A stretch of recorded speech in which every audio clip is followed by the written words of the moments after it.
Hello, this is a free call from Gypsy Blanchard. An offender at the Chillicothe Correctional Center. This call is from a correctional facility and may be monitored and recorded. To accept this free call, press 1. To refuse this free call, press 2. If you would thank you for using Securus.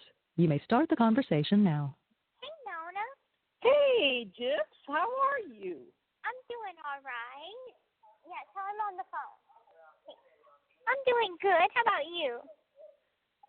So far, so good. Good. It's so good to hear your voice. I was just writing letters and picking out Halloween cards to send to people, and I was like going through my album, phone book, and I'm like, you know what? I'm going to give Nona a call. Well, yeah, because it's been like forever since I've heard from you. Yeah. Oh, my God, girl. I've been so busy. It's been unreal busy. Well, I believe you've got to be busy because all these people that write you. Mhm. It's like it's not only that. It's also okay. So, well, I had an interview with the people that interviewed you. Yeah. Okay. Well, they interviewed me, and then let's see. Was that for 2020 or was that for? Yeah, that was for 2020. Okay. Mm-hmm. Well, I had that interview last month, and then I had another one for a new documentary for Discovery Channel. It's not going to be done until like February. They had interviewed like mom's side of the family, and they went. It's a company called Lightbox, and they're based out of Germany. Oh. And so the lady's very sweet. She has like an authentic British accent and everything. It's cool. But she's like for Discovery Channel. And so anyway, like my mom's side of the family, they wanted their turn to speak out. So they did interviews. And I wasn't going to do it because I'm like, you know, if it's going to be a whole bash me, bash, you know, mom and dad, and, you know, I don't want to be a part of that.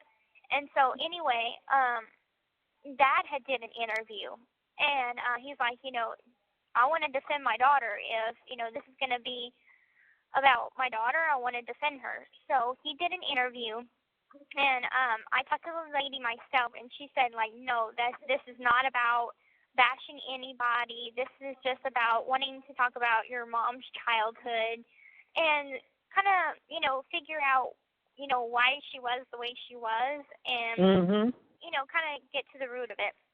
And I said, okay, well, and she wanted to have my interview, and I said, okay, I'm going to think about it. And so after giving it some thought, I was like, you know, okay, I'll do it. And so I went ahead and did that, and then that was that busy part. Then I had a visit from a friend that I've made, someone that's seen the documentary, and he wrote to me, and we became pen pals. And he lives in Seattle. Okay, so he wanted to come and visit me, so I sent him a visiting form, and he came and visited me. Well, I didn't know that he had like this big crush on me, and so in the visiting room, he up and kisses me out of nowhere. And I'm not talking like a little peck on the cheek, or no, I'm talking like French kisses me, Nona. Oh. So the guard, Miss Lightfoot, the one with the blonde hair that was talking to us a little bit, okay, she's the one that had saw it. Anyway, I got a violation for it. They terminated the visit, so he got kicked out, suspended for 6 months, and so he can't come back for another 6 months. Anyway, I had the violation, and it was just a violation for an open mouth kiss. That's it. And I got 15 days, no phone. And I'm like, okay, well, stuff happens. Dad wasn't particularly happy about it. He was mad at the guy, but I smoothed things over. I was like, look, he didn't know the rules, and I didn't bother to tell him that you can't be doing that because I didn't think anything of it. I thought we were just gonna visit, talk, you know, eat. So that came unexpectedly, and so 15 days go by. I do the whole no phone thing. It was killing me not using the phone. Oh, that was rough. least I still had like my canteen privileges and stuff. I just couldn't use the phone or go to recreation. That's it. But anyway, besides that, now I have Dr. Phil contacted Christy and Dad, and he is offering to get me some help. Oh, wonderful. Yeah. So he's going to come interview me and find me a local therapist to talk to, probably on a weekly basis. And when I get out, he'll probably come up with some sort of a therapy plan. That would be wonderful. I know. I'm so excited because I know that Dad offered to get me a therapist, but I was kind of worried about, like, would the insurance cover it? How much would it be? And I just didn't want to be a burden, so I kept pushing it off. But now that, Dr. Phil wants to get me some help, then I'll be happy to, take whatever help I need and to get. Well, and the thing is, Dr. Phil will be able to research the person, pick the right person that's going to be able to help you, and not just pick somebody out of the phone book. Right. So that'll be so great. Yes. I'm excited about it. I think he's gonna come probably later on this month. Christy is keeping in contact with the lady, like Dr. Phil's secretary or whatever, that schedules stuff like that. And so I already said yes to the interview, so they'll probably want to do it later on this month. But yeah, that's what I've been up to. Wow. Yeah, you have been busy. Yeah, and then after the whole 15 days was almost over. I had 1 day left, phone restriction. Then I had got another violation. And this time it wasn't my fault. It was a smoking violation because you're not supposed to smoke in your rooms, okay? Well, one of my roommates was, and so we got a smoking violation. And so all of you did. Yes, but I got it dismissed, so I wasn't punished for it. But yeah, so I'm like, and then I was sleeping during the 5 o'clock in the morning head count. And they give you a warning like every 30 days since it's such an early time to be up. Every 30 days they give you like a warning if you're not up. And they called us to the bubble because we were all asleep. So I'm like, are you kidding me? Another violation? And so I go over to the bubble and he's like, you just made it by 2 days. You get a warning. I'm like, oh, thank you, sweet Jesus. Oh. Oh, yeah. Oh, that is unbelievable. I'm like, when it rains, it pours. I'm like, I'm trying to stay out of trouble, but I just can't for the life of me. And it's like I'll barely leave my room, and I still get in trouble. Well, and it makes you mad, and it's just like in anything, even the military. If one guy in the barracks does something wrong, everybody gets in trouble. Yeah, that's like how it is here, and it sucks, and it's unfair. But the good thing is they have, the caseworkers that they both sort out like who's guilty and who's innocent, and so at least they have that sort of standard protocol that they can go by. Instead of being like, okay, well, everybody gets punished right away. Well, yeah, but it's the thing is, if your cellmate does that, the other ones that are innocent are going to try to say, hey, don't do this. We don't want to be in trouble. Right. And we're not going to get a violation, and we don't. So if you think you're going to do it, go away. Right. Somewhere else. Yes. Go anywhere, but not in here. Right. Yeah. And then let's see, what else has been happening? I've been doing really good in school.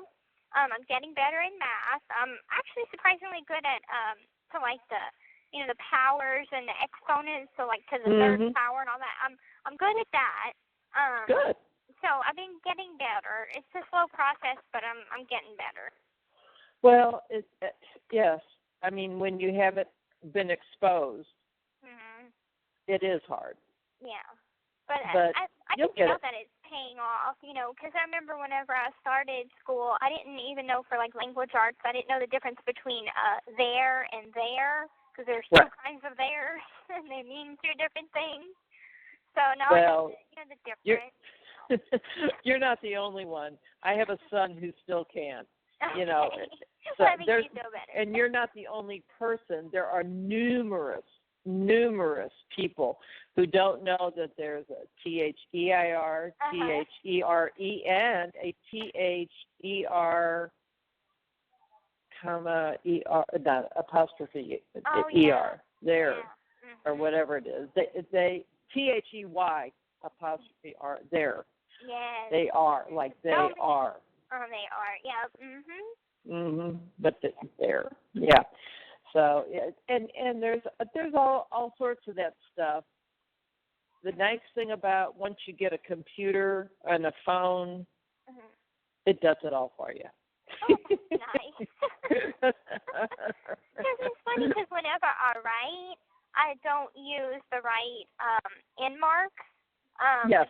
The commas and the semicolons and stuff, but whenever I have a test, I know what they mean and where they should go. So it's just kind of funny that I don't use it, but I know the difference. Well, and that's good because I don't even, I think I get the commas in the right place sometimes, and half the time I forget to put them in. And I think that's just because everybody is in a hurry to write. Whatever they're writing, they're in a hurry. And people don't, some people don't even end a sentence with a period or question mark. It just keeps going. Just write. It's one big old long sentence. Yeah. One sentence that goes page after page. So, yeah, they're not hardly teaching. They're not teaching cursive writing in school anymore. They're not teaching all these other things. So, you'll be 3 steps ahead of a lot of people. Yeah. Well, that's kind of like I don't know how to read cursive, and I still keep in contact with Sister Pat, and she writes in cursive, so I have to have somebody else read it to for me. You. We probably. Have you ever told her that you? But No. I have trouble reading her handwriting myself. Okay. She writes very small, and she tries to cram it in all on just one little page or one card, and it's like, oh my gosh, I need a magnifying glass. So, luckily, you've got somebody with younger eyes that can read it. And I'm like, I can't read cursive. Can you read this to me? Well, and I forget when I'm trying to print, and I don't have a computer right now, and all I've got is an iPad. Well, I can't type a letter on it and print it out. Well, the good thing is, like, I could read, I can make out your writing, and there's some writing that I can make out, even if I consider it fancy. So it doesn't have to necessarily print exactly, but I can still kind of make out, some fancy writing. Well, and some people's are real, where you can really read you can really figure out what the words are. And other people, like Sister Pat, that write so small.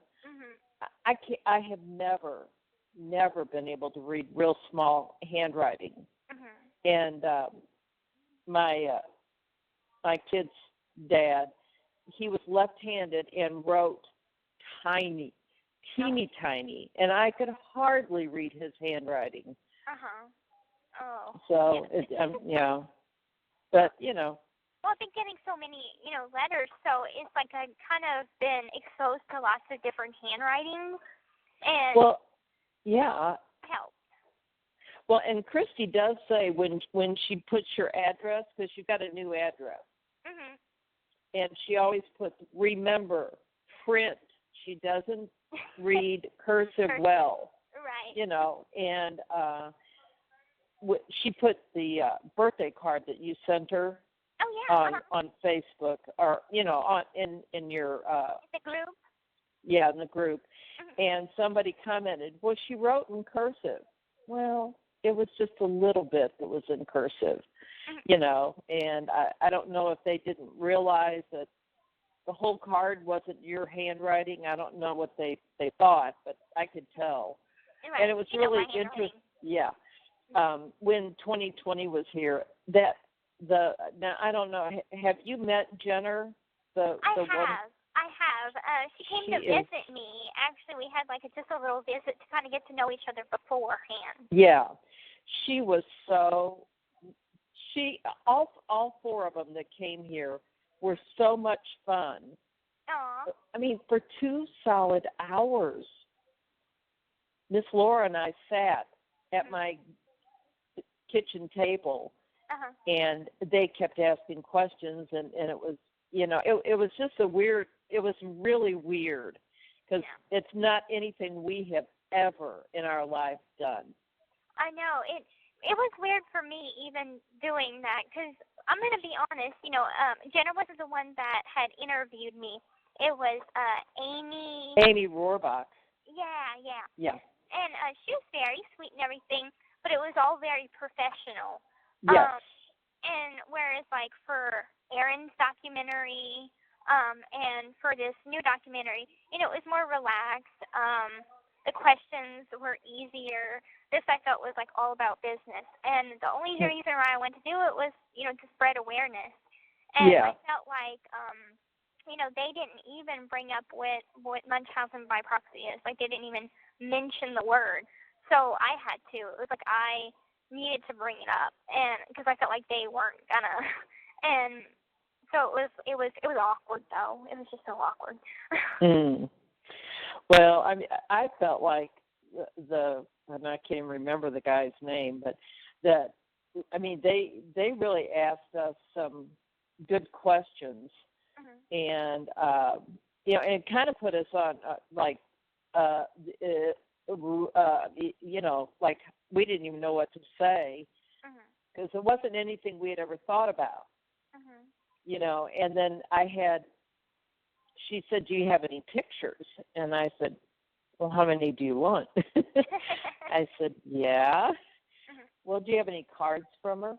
Uh-huh. How many do you want? So they had all of the cards that I could remember where I put, and they had them all laid out on the table and a bunch of pictures, and I remember showing a picture of you, and I think it was probably one where your head was shaved, you didn't have anything on your head, and then I showed a picture of you from prison where you had hair, and I said, here's the same person, and she's finally who she really is. This is the real Gypsy, with hair, with teeth, with makeup. She's a young woman her age and looks her age. Yeah. And then I showed him the picture. This call is from a correctional facility and may be monitored and recorded. So we know that. And then I showed him the picture that you did of Begdu and Mo. And I said, don't ask me how to spell Begdu. You'll have to go to Gypsy for that. I'm not French. It's fine. Aw. But they had me pick the picture up and hold it, and they're filming me. And I was so nervous. Oh. I was just about sweating. For me, it was nerve-wracking too, because it was awkward. Because okay, so I didn't know this, but they have a little outside area out of the visiting room. It's like a little cage, not little, but they have some picnic tables, and whenever y'all came in to visit me, I didn't even know anything about it. So I just found out recently. So we went out by the cage, and they're like, let's get a shot of y'all walking around this little cage. So here we are just walking, and they're filming us, and we're pretending to talk about stuff. and then they just want like a shot of me looking like in a distance, far away, out of the cage. It was Oh, it's like, okay, I will be out there someday soon. Yeah. But yeah, it was weird, but I feel like I get the difference from when I did Erin's documentary to now, because I was just so much more confident and able to really say how I feel on camera. Whereas before, I had just been sentenced. I had still a lot of emotions going through me, and I was just a big ball of stress.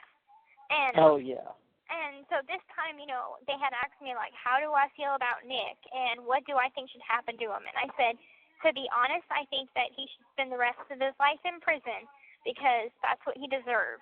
And they're like, well, how do you feel about people that say that, he's an innocent, boy with autism and that you used him? And I said, you don't know him. You weren't there. There's a side to him that is dangerous and is very violent, and he's no innocent person. He has a darkness in him that he won't show to other people, but it's there, and I just let it all out, and they're like, well, he says he still loves you. What do you say to that? I said, good for him. I said, you know what, he can feel whatever he wants to feel, but I don't love him. As simple as that, so I was just very raw honest this time. Well, and that's just fine. I mean, it from that very first HBO show, and some of what they showed from, and I know you didn't want us to watch it, but it really, with your mom, it other than the fact that there was a sheet or cover over her, and so you couldn't see anything other than the blood. That's it. Okay. So, I mean, it wasn't bad. Okay. But then when they showed the two of you at the motel, and with that scene, which is the only thing that sticks out in my mind, because I just felt like it didn't need to be there. I know, I felt that same way. I felt like a lot of stuff that was put in didn't need to be in there, just for the sake of privacy reasons. And a lot of people probably don't know that I was taking pain pills during that time to numb myself. So I wasn't, I'm going to be honest, I was under the influence of drugs. And so I wasn't quite all there. And a lot of people don't know that, so they think, oh, well, she's just a heartless you-know-what. And, I mean, I'm like, okay, but at the same time, I know they had to be non-biased, so, they had to show whatever they had to show. Well, I guess they had to show it. I still don't think they had to, but by seeing, if people saw that, and then they hear you say, that he's got a dark side, which I totally believe. I mean, and I didn't have to hear that from you. I totally believe that he had a dark side, and there was a lot more going on that maybe you didn't realize, or maybe you did. I don't know, but he's a very strange person. He is, and I didn't really quite get that until after the fact. And I had asked for my discovery from Mike, my attorney, and he was respectful. He didn't send me anything that I didn't want to see, but he did send me like my interrogation transcript and his, because up until I had read it, I didn't know what he had said. And I know that they put part of it in the documentary, but I wasn't ready to hear anything or see anything, so I just put it out of sight, out of mind. And so I asked my attorney, give me the important paperwork, and so I can look it over, and maybe it could help me with the healing process. So I looked it over, and I came across a letter that he wrote to his aunt, and it stuck out besides the whole, give my family my love and stuff, he was like, if, I did kill my girlfriend's mother, and if given another opportunity, I'd do it again. And if need be, I'm going to testify against her, and if she loves me, she'll be fine with it.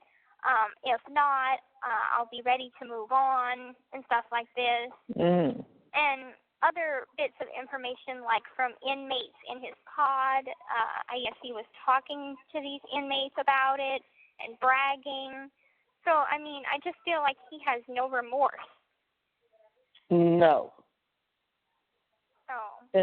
And I don't think he's got much support from family either.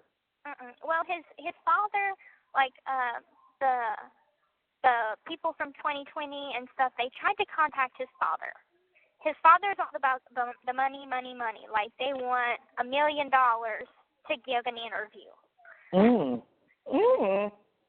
Oh, I didn't think, was I supposed to ask for money?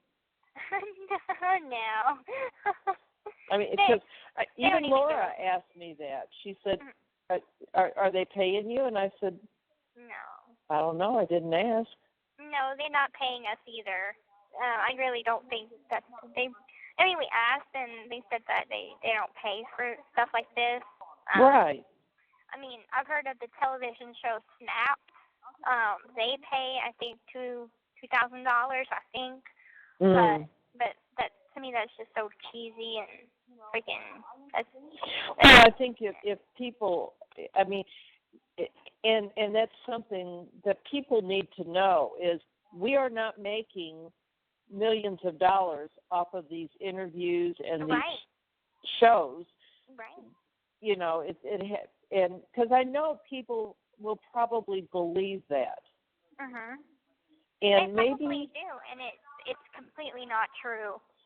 Maybe something needs to be said to Christy that, maybe she needs to put something on, your group page that if they hear people saying, well, they're getting rich from this, that isn't the truth. That isn't true, right? No, because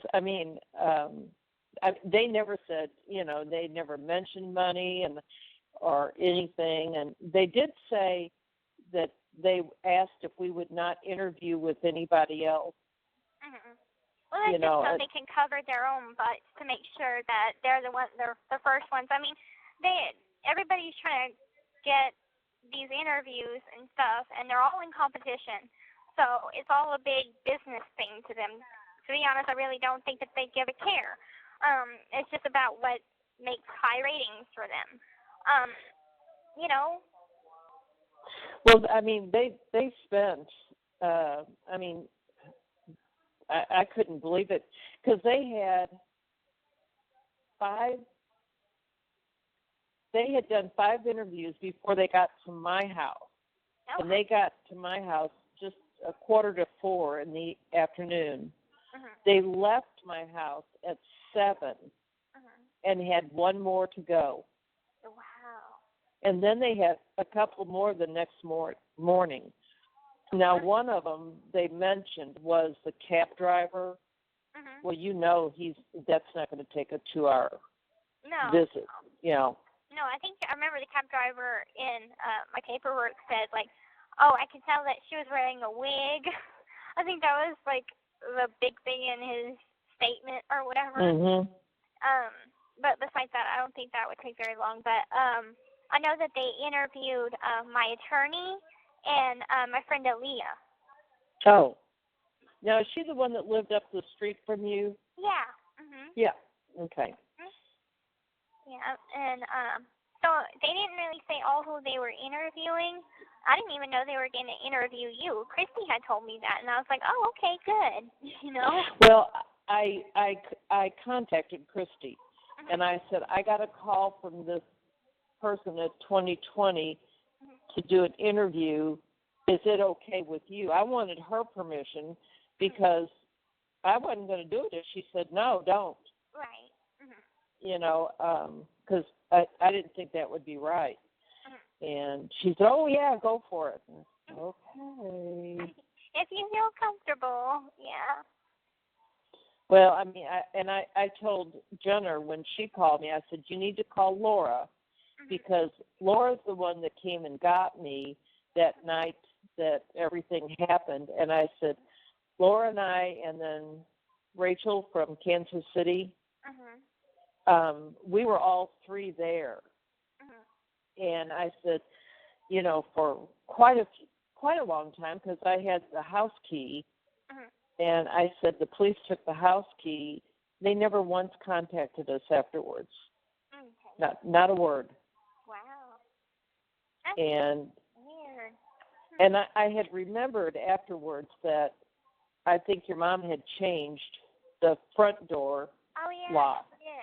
But I don't think she changed the back door. But somebody had gone through a window anyway, so whatever. Right.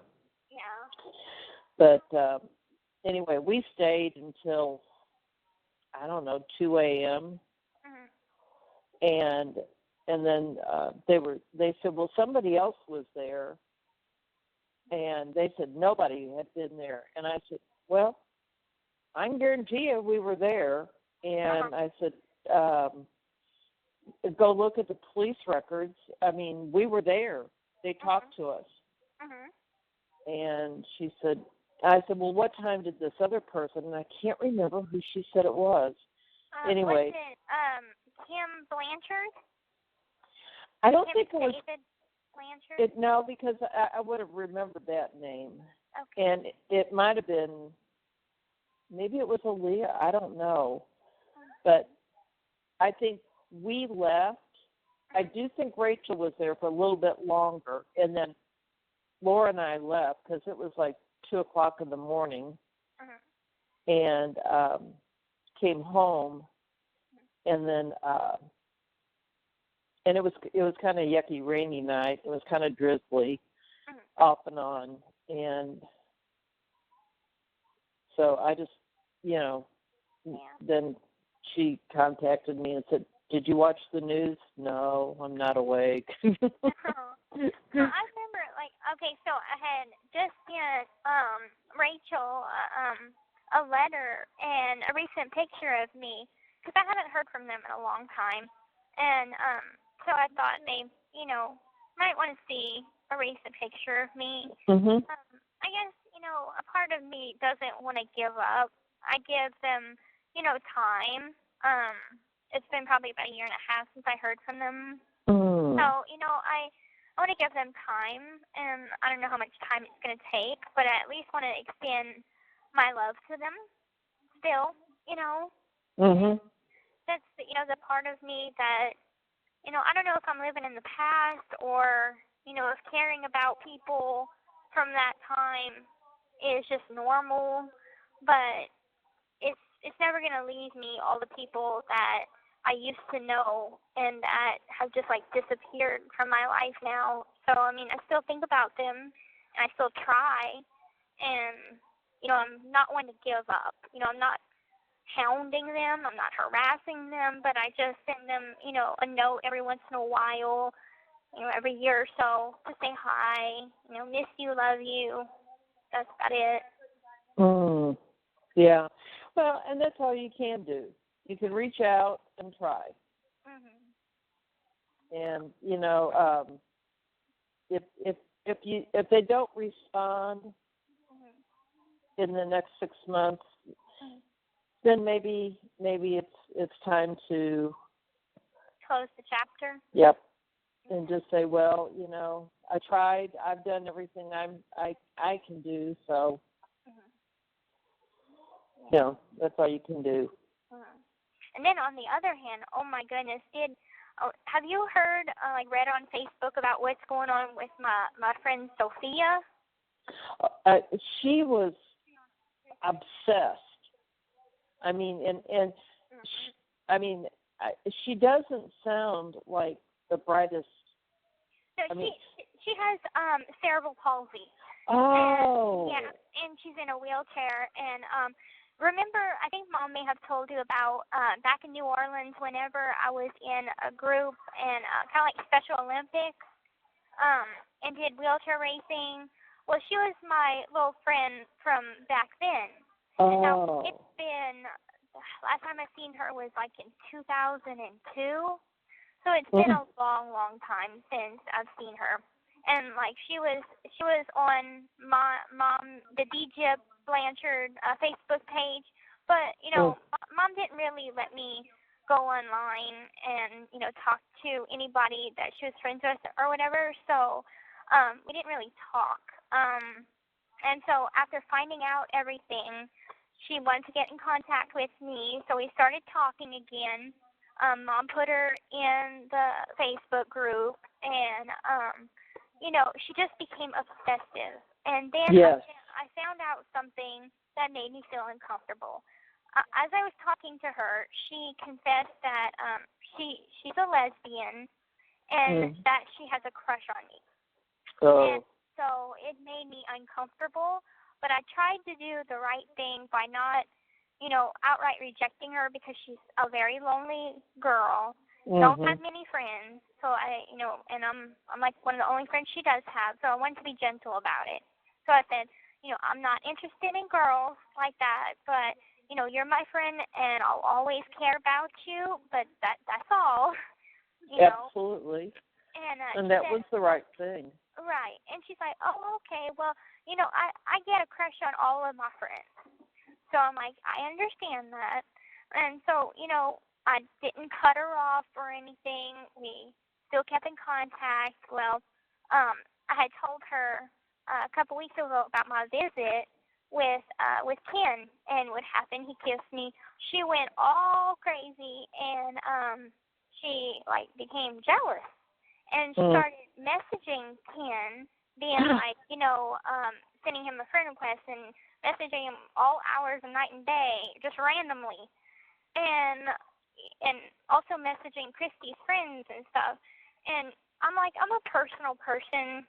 Whatever we talk about, I want to keep private and whatever. And because she's like, oh, Gypsy told me all about you, and I'm really happy for y'all. And I'm her friend Sophia. And he messaged her back like, what are you talking about? And she's like, oh, never mind, gotta go, sorry. And anyway, he tells Christy that. Christy tells me that, and I'm like, tell him to block her and take her out of the group because she's going all stalker on me.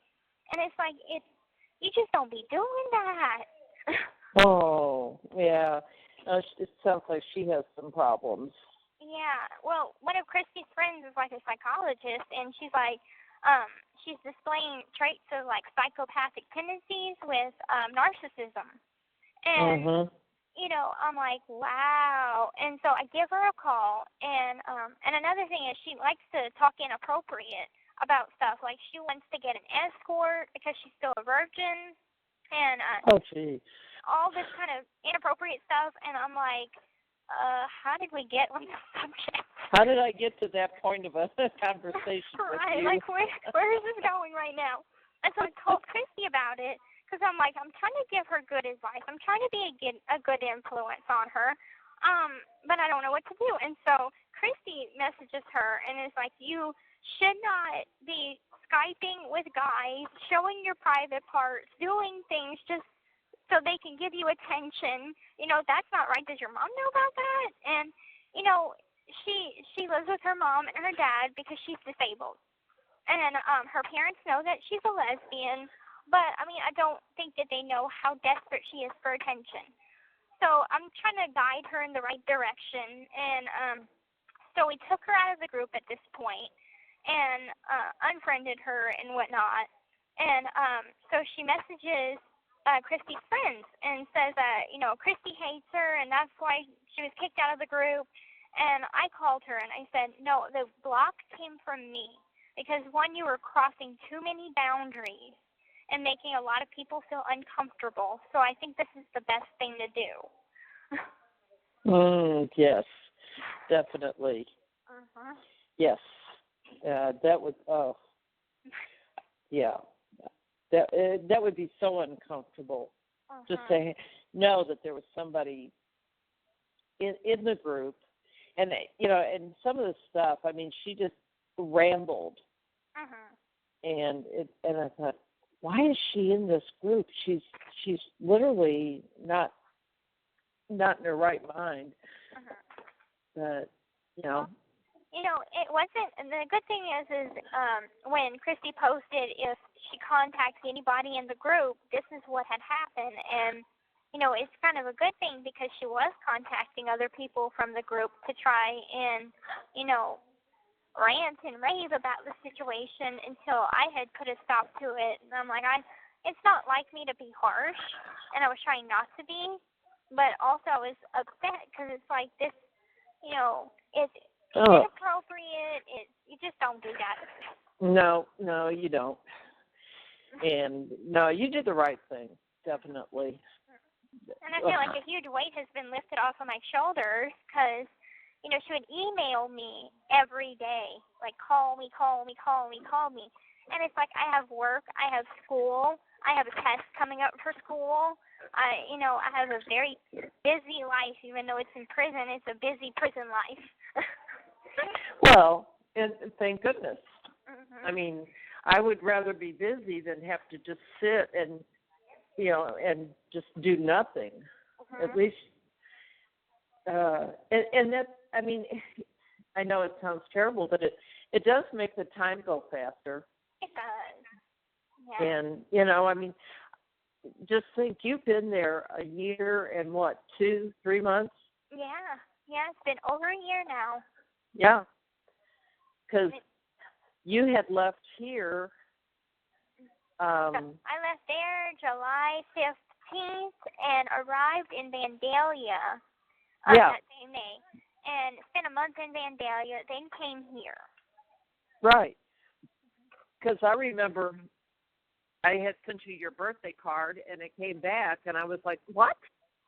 Where is she? And then you called not too long after that, so I knew where you were. But, it's weird. Mm-hmm. It's crazy that it's already been a year, probably just because I've been busy with schoolwork and, building a little life in here. To me, I feel like it's kind of like a little bit of like a community. And, my day-to-day life is, I wake up, I go to school, I go to the library, I have my work, and then, I read. Right now I'm reading Harry Potter and the Cursed Child. You and your Harry Potter. Yes, it's a real page-turner. It's good. So, I stay busy, and I have someone that started a countdown clock on the internet for me till my parole hearing. So I think for my parole hearing, I have 4 years and 1 month. Really? Mhm. Wow. Mhm. And I asked a couple of the girls here. I'm like, so does your parole hearing? Does that mean you're eligible for parole at that point?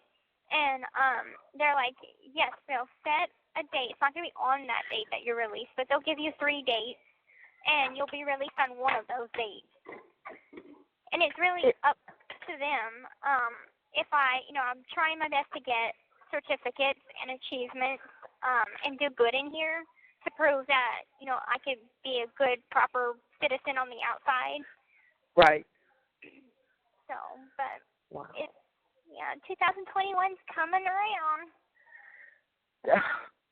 I tell you what, it'll be here before you know it. I know. I mean, time just keeps flying by. I just can't believe it. I don't know. I don't think I haven't written you lately. I can't remember. No, I think I did.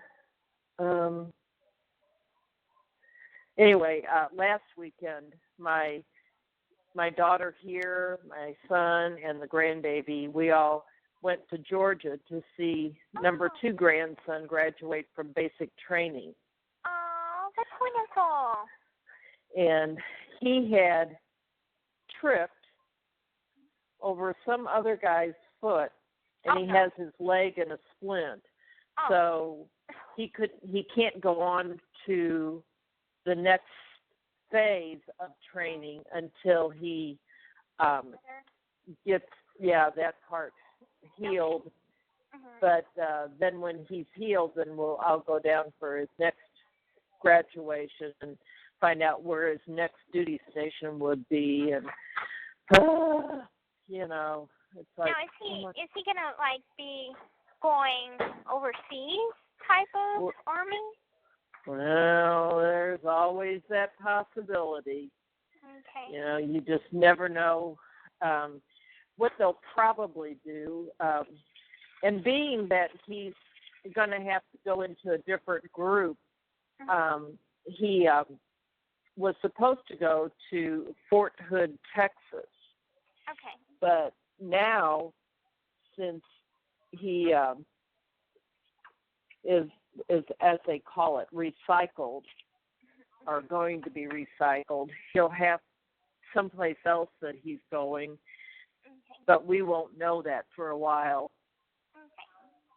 So. I'm definitely gonna keep him in my prayers no matter what. So. Oh yeah, well, and he's such a sweetheart. I mean, he and I have always just been, well, when he was a baby, which that was 18 years ago, he and his brother and his mom moved in with me for a year because his dad went to Korea. Okay. So if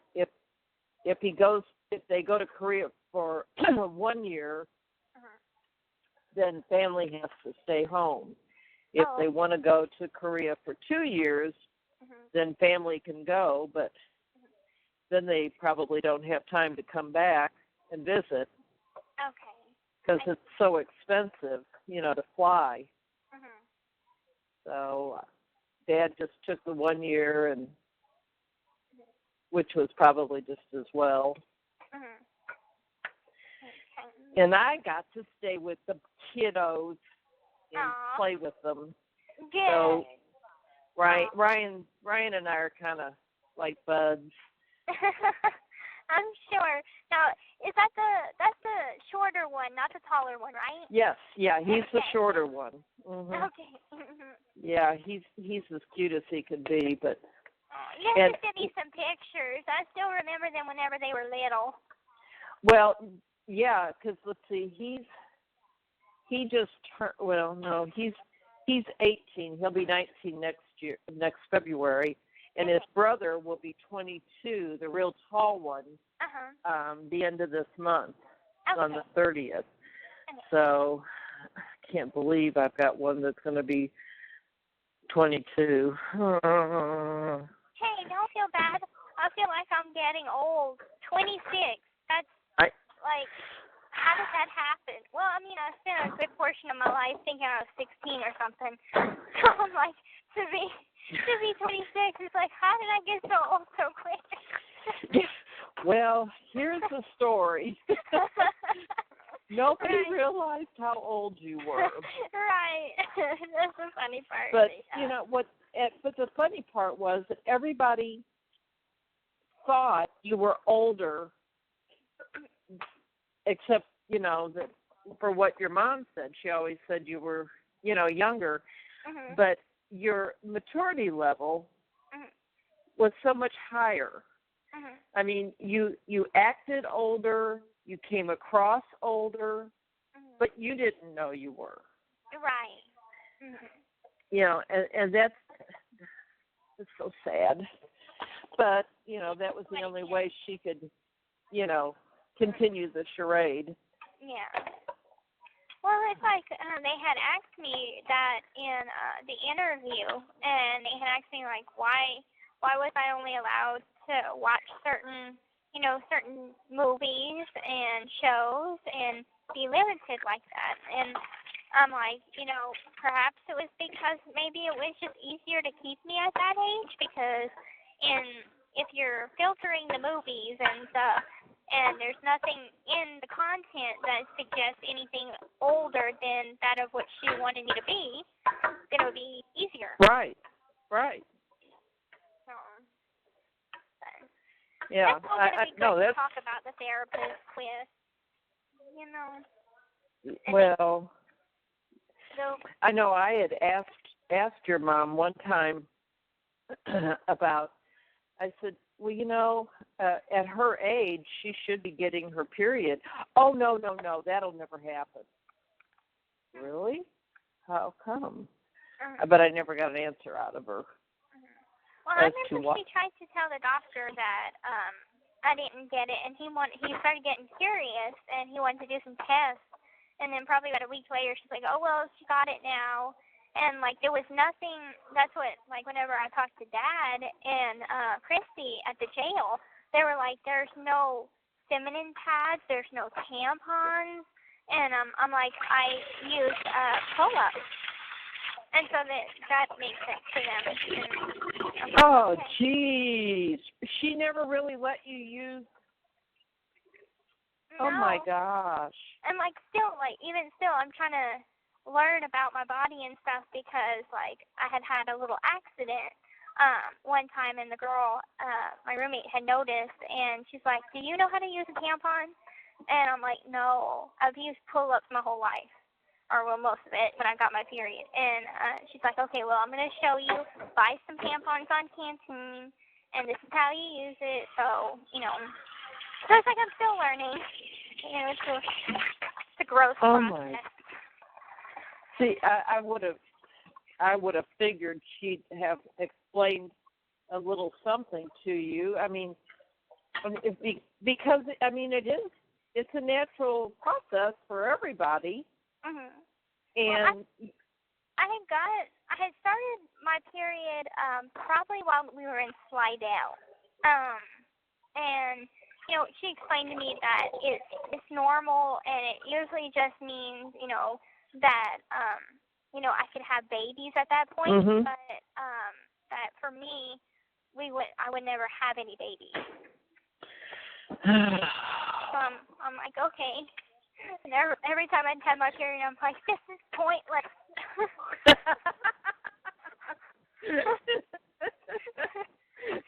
Well, it might be pointless. Thank heaven. Yeah. I mean, just be grateful that, you know, just that one night with Nick didn't do anything. Right. And like, okay, so I've never had a pap smear. And I know that they had offered one to me whenever I got to Vandalia, but I was very, very scared and declined it.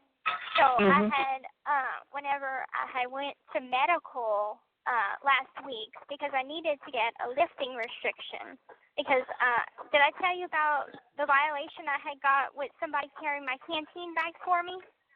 Oh, no. Okay, well, what happened was I had bought a lot of canteen for that week, and I couldn't carry it by myself, so my roommate had helped me. Well, anyway, the guards had stopped her. It was like, is that your canteen? She tried to play it off like it was hers, but it wasn't. So basically that got us in trouble. We both got violations, and they're like, well, if you would have had a lifting restriction, then that wouldn't have been a problem. So I'm like, okay, well, I know that I have mild scoliosis from sitting in that wheelchair the whole time. So I went up to medical, and I'm like, I was diagnosed with mild scoliosis, and can I get a lifting restriction? And she took a look at my back. She said there's obvious scoliosis that's there. So she ordered some x-rays, and then while I was there, I inquired about a pap smear. So she's going to schedule me for a pap and a pelvic exam. Oh, very good. So getting all that knocked out of the way. Well, and, you know, I mean, it's embarrassing. It's nerve-wracking. It's and the first time is the worst, obviously. And you know, it's even at my age, I still have to have them. So get used to it. It's so much fun. But I was like, I need to be brave, because I'm like, I had asked the doctor, I'm like, you know, I'm not active at this point, so do I really need to have it? And she's like, well, it would still be good to have a baseline just to make sure everything's okay. Yes. And I'm like, okay, well then in that case, to make sure everything's okay, then okay. Well, and once you do that, you know, the basic thing is you don't need to do it unless you become, sexually active. But, the chances are in there will be... So slim, like none almost. I was just going to say, I don't know where you go for it, but I've never experienced that, but I would hope that you wouldn't want anything in there. No, absolutely not. I don't think there'd be anything worth, wasting my good hygiene on. Right. No, we're just going to stay far away from that. Yeah, because, I tell you, right now, it's so fearful of all the diseases out there. I don't know how anybody can be just, out and about all the time. I don't know. I mean, it just scares me, like, even because I'm a dorm tender, so I clean up after people, so I clean the toilets and stuff, and it still freaks me out. So I'm like, I came in here with nothing. I'll be darned if I leave with something. Yeah. Good thinking. I would agree with that. It's scary. But, even my little friend in here that I had made, she left now, but she was diagnosed with HPV. But she had been around and she's doing drugs. So, she lived that kind of life, so that's kind of expected. But, it had worried me because I'm like, it's just a scary thing to not know that you have that. And I inquired about the shots, and they said, well, you can get it till you're 26, but they don't give it here. So I'm like, okay, well, guess I'm not getting that. Oh, yeah, well, I think as long as you're there, you're safe. Yeah, I should be fine. But other than that and school and all that kind of good stuff that I've been going through lately, it's been just fine. It's been fun. Yeah, you're keeping busy. You're keeping real busy. Yeah. And then I had heard that they painted the house. It's gray now. Oh, I have. Yeah. I just haven't had. Yeah. Yeah, I think it was my roommate. Her baby daddy is he drives there and lives not too far from there. And he said, I saw the house recently and it's gray. Well, that's probably better. Well, and I'm sure that put another family in, they have to make it, look like the other houses. So. Well, yeah, and very nondescript, and I'm sure they're going to take the wheelchair ramp down, and paint it up, take out the carpet and stuff. I'm sure. Yeah. That's some work, though, because that house was painted from head to toe. Yes, it was. Especially that orange hall. Nightmare to paint over. Well, they'll have to use some kind of a primer to cover it in order to do that. But, and I'm sure it'll look a whole lot different. I've been up almost that, I guess, no, I haven't been lately. I haven't been up that way at all. And I've thought about driving by, and it's just like, I don't know. I don't know if I'm ready to do that. Right. There's no need to, and that's like whenever I get out, I'm not going to, the only reason I'm going to come visit Springfield is to visit y'all, and that's it. Well, and, as I think I said in one of my letters that I hope when your dad and Christy come back to visit you, because they spent the night in Springfield, that they would, take enough time to maybe try to get the people that know you from here together, even if it's just 5 people, and so we can meet them and let them know, what we know. Yeah. I remember, I think it was the last time they came and visit me. They were having dinner with Mike. So, and they had to. Oh, your attorney? Yeah, because he's become a family friend now, and he had some pictures, a big box of pictures that he kept in his office, and his boss was on his back about returning the pictures to my family. And so they had to go and pick up the pictures, and while they were there, they had dinner, and then they had came up to see me. Oh. So, that, other than that, nothing much has been going on. I don't know when Mom and Dad are coming back to see me.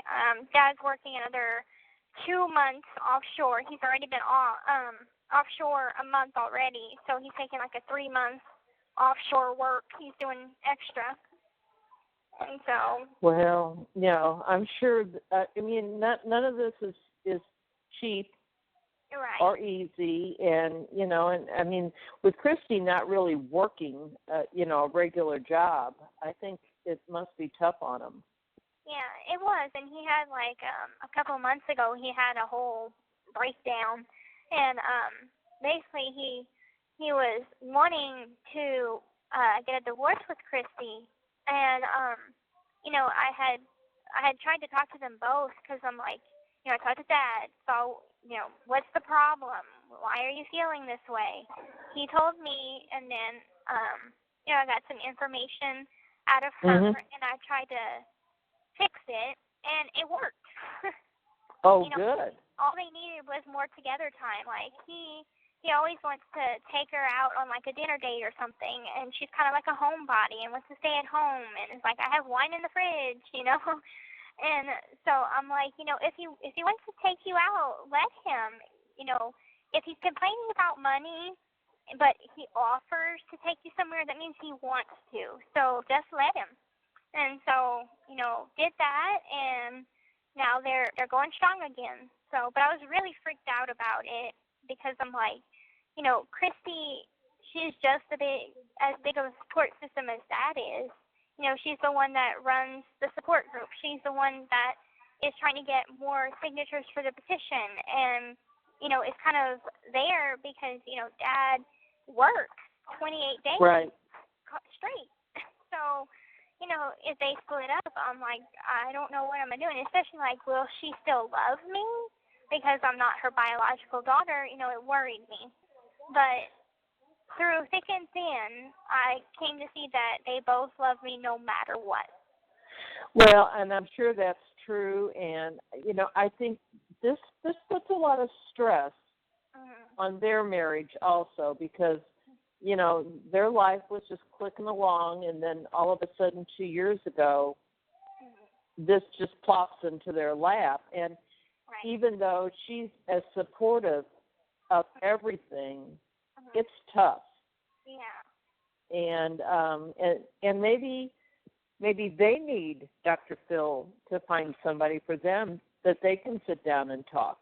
Yeah, that's what I'm hoping is that they'll have like maybe family therapy that's available. Because that could help us all. Because number one, they're going to need some therapy to know how to handle me and my emotions because I still have nightmares pretty bad. So, when I'm waking up in the middle of the night crying my eyes out and I'm inconsolable, they're going to need to know what to do. So, things like that. Yeah. And I'll need help adjusting to actually having a life outside of prison. Well, and you don't even know what life is. You don't even know what it's like to have a real life. Right. So it'll be all new. I mean, it's so sad when everybody says, finally she's free. Finally she can become who she is. And you're in prison. Yeah. But it's true. I mean, this is the first time you've ever felt freedom. Right. And it's like I have freedom to, play volleyball, freedom to play, any kind of sport, dance, whatever, eat whatever I want, and, watch whatever I want, and be be the person that I want to be and grow into adulthood as the kind of person that I want to be, not what I'm made to be. And I still love Mom. Don't get me wrong. I still love her. I still think about her, and I still miss her. But it starts to get to me where I understand just how much was going on. And it's a lot of complicated emotions, and that's what I really need help in. Because it's like I have pictures of her, but I don't normally look at them because it brings anger, it brings resentment, hurt, pain, guilt, loss, and that's just a range of emotions that when I'm trying to go on with my daily life, I don't want to think about. And the one little three-letter word, why? Why? Yeah. Why? I mean, the biggest question is, why did this happen? Why did you become this person? Not you, but your mom. And how did this happen? They tried to say early on that you had fallen off a motorcycle, and that's what started it with your grandfather or something. And it happened way before that. I was like birthed, because it started with sleep apnea, and then it just kept going from there. And then I did have a motorcycle accident with Grandpa, and apparently she sued him or something. So that I didn't know about. But just a bunch of different things. And then Christy was telling me she's going through my medical records like bit by bit, and turns out Dr. Steele and Dr. Beckerman from Kansas City is probably the two biggest baddies in the situation. Oh. Because, so Dr. Beckerman had wrote in his medical records, like for tests and stuff, that they came back abnormal, but in a side note, he put normal. And he put in there how he altered the test.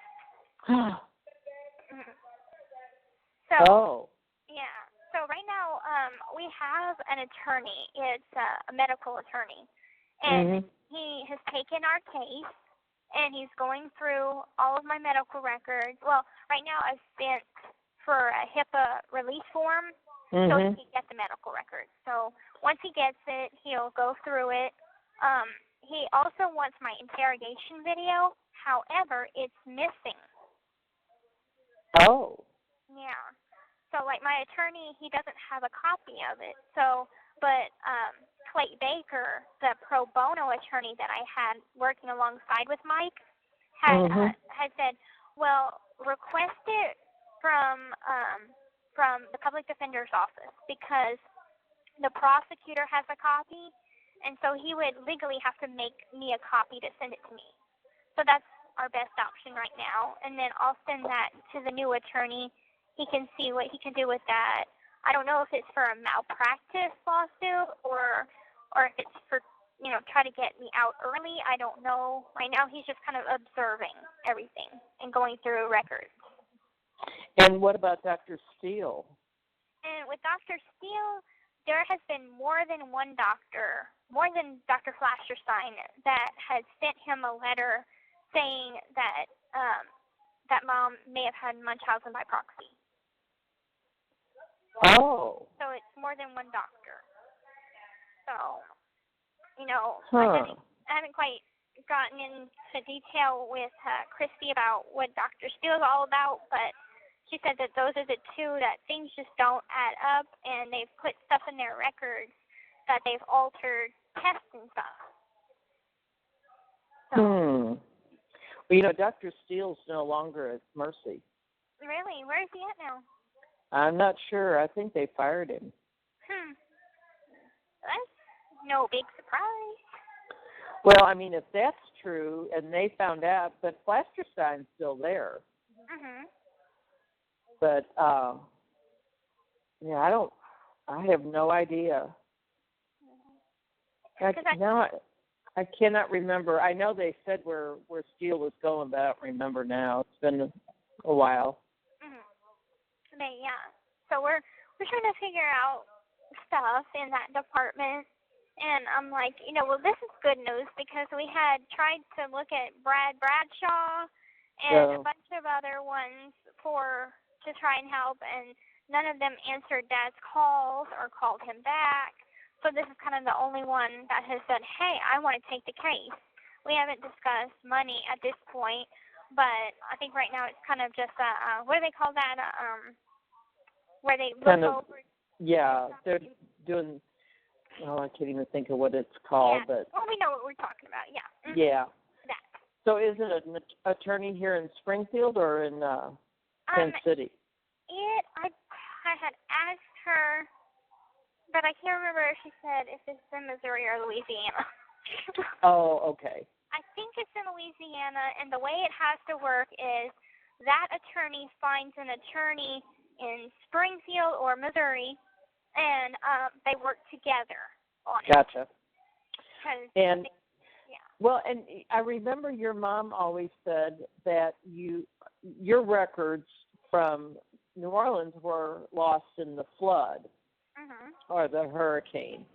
But now that wasn't true, though, was it? No, I mean, I'm sure probably some were from Charity Hospital because that hospital was, really messed up. But for the most part, we were able to find a lot of records from Tulane and from Children's Hospital. So we got the records from like whenever they put in the feeding tube, whenever I had muscle biopsies, eye muscle surgeries. So we were able to find a lot of records. Interesting. And my attorney went over some of them with me, and I was just like, wow. I'm like, how does this happen? Well, and you obviously didn't know that you had any of those problems. No. And because people ask me, like, how did you get the feeding tube? And I'm like, to be honest, I was young. I think I was maybe 8. Oh, my.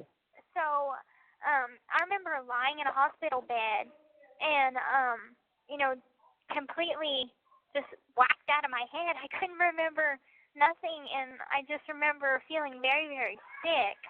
And I remember all the medications that they were giving me. I think that's whenever we stayed 6 months or longer in the hospital.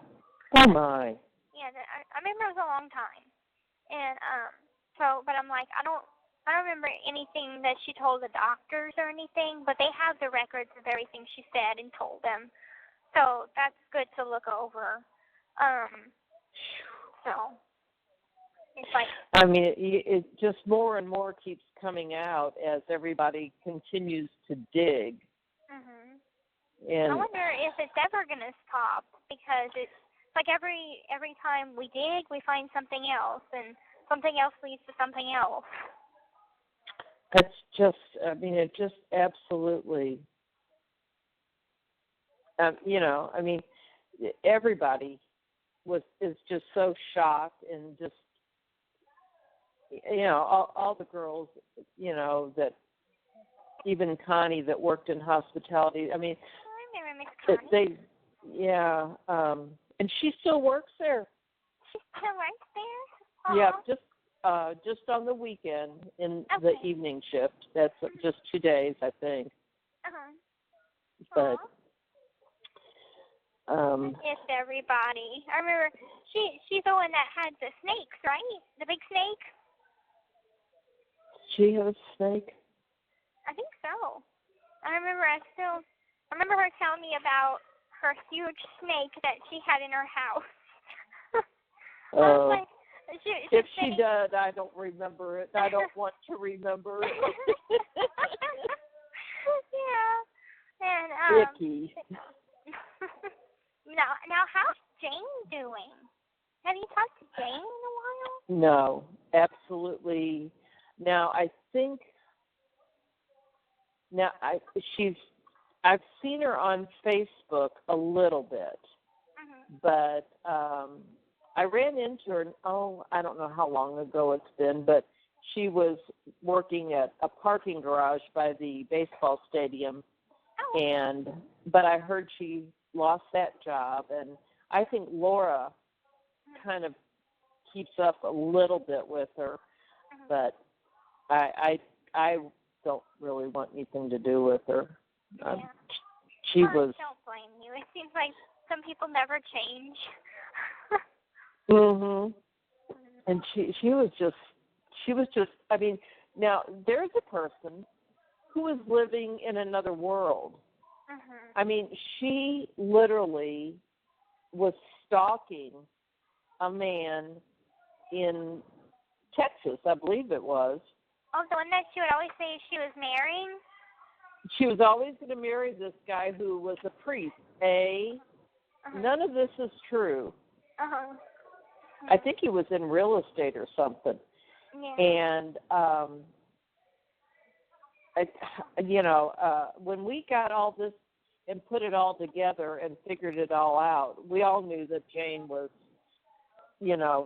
a brick shy of a full load, or 10 bricks shy, just really nutty. And so it was best that, and then she found somebody else that she was stalking, and then she was stalking, and, so she, that's not good. Not good. So we stay away from her. That's good. And we have not seen, I have not spoken to Bob, and he's moved away from the house that he lived across the street from the hospital. He and his wife and I think her sister moved out to a farm someplace out in Willard or something. Oh, wow. So nobody sees him, and that's fine. I think he was part of the reason I got fired. Oh, really? Oh, that's terrible. Wow. Yeah. But, I mean, and Jane quit that same day. She said, I won't work with these people. And I thought, well, they'd probably fire you anyway. And then we got Miss Laura out, and then Bob finally quit. So Connie's the only one left. Okay. Wow. Now, like, the hospitality house, it's still, like, going strong and stuff? There's still people that stay there and stuff? Yes, but they only have 21 rooms. Oh. Okay. Yeah, and when you were there, we had a whole lot more. Right. I remember it was a lot of rooms. Yeah, and so it has shrunk, but now they have a Ronald McDonald house, so that helps. But they still get new moms staying in hospitality too. So, but it's the girl who took over and didn't like me anyway. She wanted it to be a money-making, profitable thing. And I said, no, that's not what it's for, blah, blah, blah, blah, blah. I gave them the whole spiel. And she said, no. And I said, we have kept within our budget every year. We do everything, She said, you don't seem to understand. It's supposed to make money. I said, no, I understand perfectly. People. That's exactly right. That's what Mercy is about.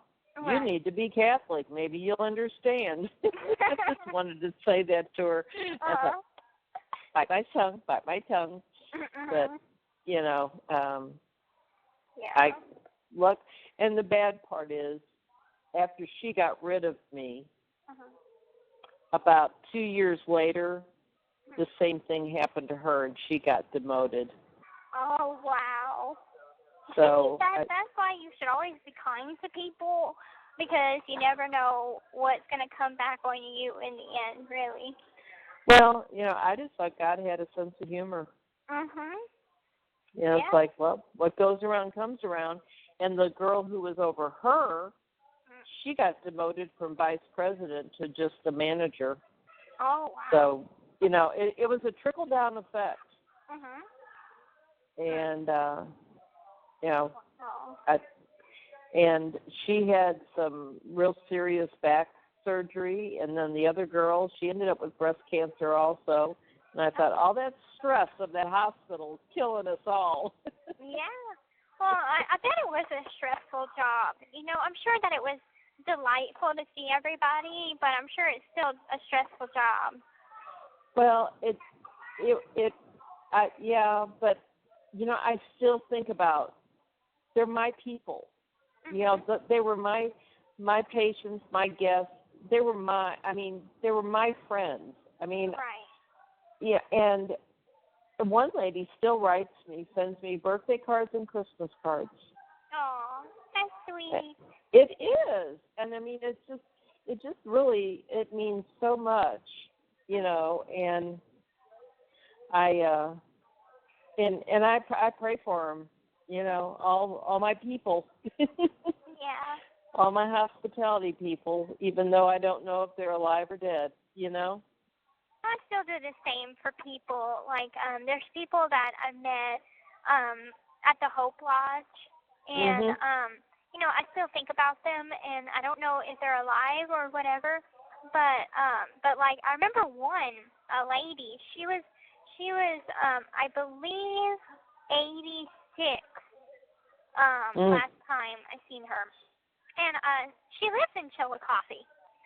Because I remember me and Mom would send her cards, like a Christmas card, and I remember the word Chillicothe. And so I'm just like, wherever Miss Norma is, I wonder if she knows that I'm not too far from her. I'm in Chillicothe too. Oh, that's funny. Mhm. Yeah. Oh, gosh. But, yeah. It's like I think about everybody, and even though, like, there's a lot of people I don't know their addresses, but I was able to find some addresses in my paperwork from, like, the detectives that contacted people. Mhm. And one of them, they had, so Sophia and we had another little friend named Clark. Well, his mom and his aunt is still very upset with me and Mom. And they told Sophia, like, if you're talking to Gypsy, you're not allowed to talk to Clark anymore. So Sophia had to kind of choose, it's either me or Clark. And, she was able to come to an agreement with them about it. But anyway, she had talked to them and was like, why are you still upset at Gypsy? And they're like, well, she lived her whole life with her mom. How could you think that she wouldn't have traits like her mom? She's probably just like her mom. And I'm like, I'm debating, should I send a letter explaining, like, I still think about y'all. I'm not like my mother. Kind of trying to break the ice a little bit because they're just so upset. And I want to do something to help, but I'm afraid, like, will they put like a restraining order on me or something because they're that upset? Because I don't know. I just don't know what I should do because I'm trying to mend bonds, but I'm trying to do it carefully. Well, with people, if they've got that attitude, they're going to have a hard time believing anything. Mhm. Especially if they've seen the documentary, if they've read articles, they know what's going on. They know what happened. So it's like I don't really have to explain myself. All I can really say is, I apologize, give my, my sincerest apologies, and, that's really all I could do. I can't make people understand. I can't make somebody love me, and that's just something that it's life. Yeah, well, yeah, it's not fair for somebody to tell, I guess if it's her daughter, she can tell her she can't talk to you, but if it's another friend, she can't just say, well, you can't talk to my son if you're talking to her. That. Well, her son's disabled too. He's got autism, so he's under the care of his mom and his aunt. But I remember Sophia telling me that he got so upset after he saw me on the news and what happened that he banged his head on the wall really hard. So I guess seeing how upset he got and how hurt he got, they're trying to protect him, and I understand that completely. and I would never, I just don't. They think that I'm a danger to him, and I'm not. But if that's the way they feel, I'm gonna have to just let it be. Mhm. Yeah, I mean, and if it does upset him, then it's probably a good idea just to, give him some space. Right, and he's told Sophia, I'm still Gypsy's friend, but my mom and my aunt, won't let me. So I'm like, okay, well, just let him know that, I'm still his friend no matter what. So at least my friendship is still extended out. Right. And, maybe it might take a few years, but maybe she'll get over it and understand. Yeah. I don't know. You never know. Yeah. But, I'm so happy that, y'all have stayed in my life because, you're my Nona. That's right. Like, I don't want to lose my Nona. And I still think about what an amazing visit we had. I loved being able to hug y'all after such a long time. Yeah, and even Laura said, well, when are we going back? And I said, well, I've got this and I've got this, and I don't know, but, we will plan it. That's for sure. We just don't want to get in the bad weather, but that doesn't usually happen until January or February. So. And up here it's so cold. Well, you know all about St. Louis weather, so you know about the cold. But it was so hot yesterday. I went to my other grandson's football game. It was his last one. It's senior year, and we were so hot. We were just dying. And then today, it's freezing. Yeah. Well, that's Missouri weather for you. Because the other day it was hot, and now it's kind of nippy out. So. And it's supposed to stay pretty nippy for the rest of the week. Well, the good thing is I had bought all my clothes. I bought everything that I needed to buy. Thankfully, that boy that kissed me, his name is Ken, he puts $150 every other week on my account. Wow. And so I was able to buy all the clothes I need. I got my fleece jacket. It looks like a school jacket, like a college school jacket, but it's khaki. And I got that. I got my gloves and my hat, so I got everything I need. And so now I'm comfortable for the winter time because last winter was so cold. It is cold. Yeah. Well, yeah, and now I've got to move everything out of one closet into the other, all my summer stuff, because I think that's over with. Yeah. Get the sweatshirts out. Well, the good thing is, I have 2 sleeveless T-shirts and a pair of shorts. That's all I need. I think so. For summertime, and I got a baseball cap because when I first got here, my skin was so sensitive to the sun. I would break out in blisters. Oh, yes. And it was just from not being in the sun for a year. And so when I finally went out in the sun, it was like, I'm turning into a vampire. And but now I'm used to the sun, so I go out, and we're not allowed to tan, but I usually tan anyway. To get me some color. Well, I mean, just by being outside, you do get color. I mean, you might not be sitting out there sunning yourself, but as long as you're outside, you're going to get some kind of good old vitamin D, and it's good for you. Yeah, it is. And healthy. Also, I took some Halloween pictures. Right now, I'm waiting for the man to go and develop all the pictures so I can pick it up. But I took a picture with a doggie. His name is Pink. He's a boxer. Oh. And so there's people bitching on the side of me that, that they have a phone line. But you know what? I don't care because there's other people that spend hours on the phone anyway, and they don't move for me. So I'm not going to move for them. You're rotten. Hey, listen, you got to be tough in here. And I'm learning that I got to be tough, too. You got to put your tough skin on. Because if not, they'll run all over me. Well, we don't want anybody running over you. No. But yeah, I'm going to send the pictures to Christy, and she's going to post them. But good. I'm definitely going to make y'all a copy. It's probably going to be another 2 weeks that I'll be able to send it, but y'all will get a copy. Okay. Now, can we send you pictures or? Yeah, y'all can send me pictures as long as it's not of a baby, a bare-chested baby.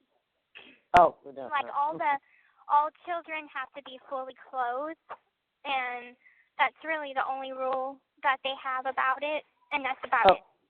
Okay. Because I know one time I sent you, this was at Greene County, I sent you a card, and it had a Hawaiian picture on the front of it, and it was just, glued to it. I mean, I had bought it. That they could certainly see that it wasn't, that it was from a distributor. But anyway, they sent it back, and I had to remove the photo. Oh, that's weird. But they have different rules. They had some weird rules there. They do, like no stickers. Yeah. And see, I didn't know if I could put a return, sticker on it or not, so I haven't even tried that. Well, it does work over here. The return address labels are okay. Let me see what else.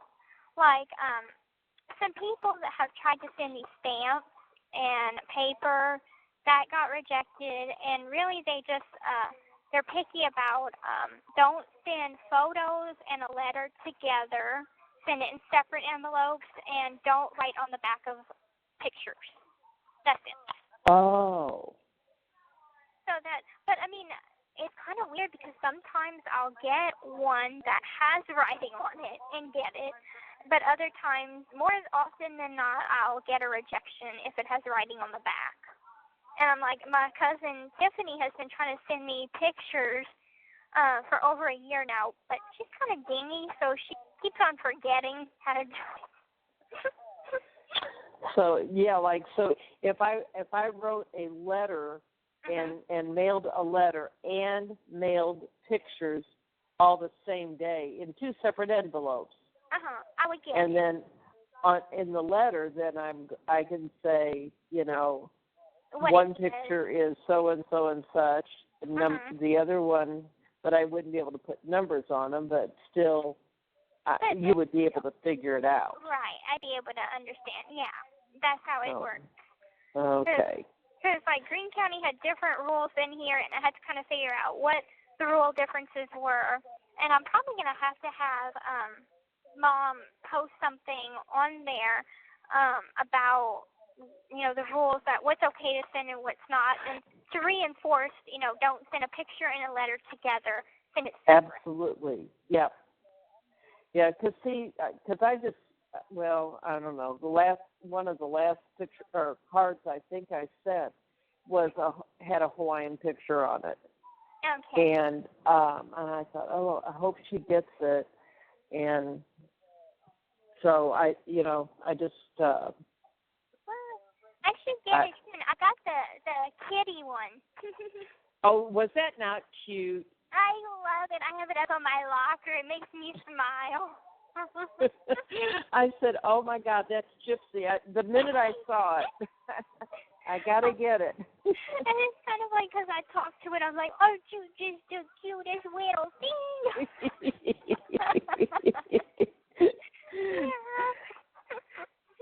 Because I think I was shopping trying to find something for my grandson to send to him, and I found a Snoopy.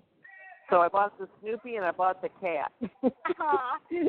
Well, I have a little kitty, and like I have y'all picture from our visit up on my locker because I have a photo album, and usually I could prop it up on my locker, and so I have y'all picture, and then I have the picture whenever Dad, Christy, Mia, and Dylan all came to visit me, so I have my visiting pictures right up there, and then I have my cards that mean a lot to me, up center stage on my locker. Oh, well, that's cool.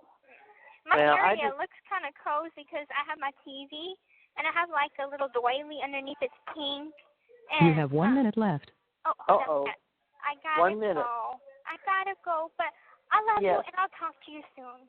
Oh, thank you for calling me. I'm so tickled. I miss you so much, and definitely do plan when y'all want to come see me again, because I miss y'all. We will do it. Okay? All right. Bye. Love you. Bye-bye. The caller has hung up.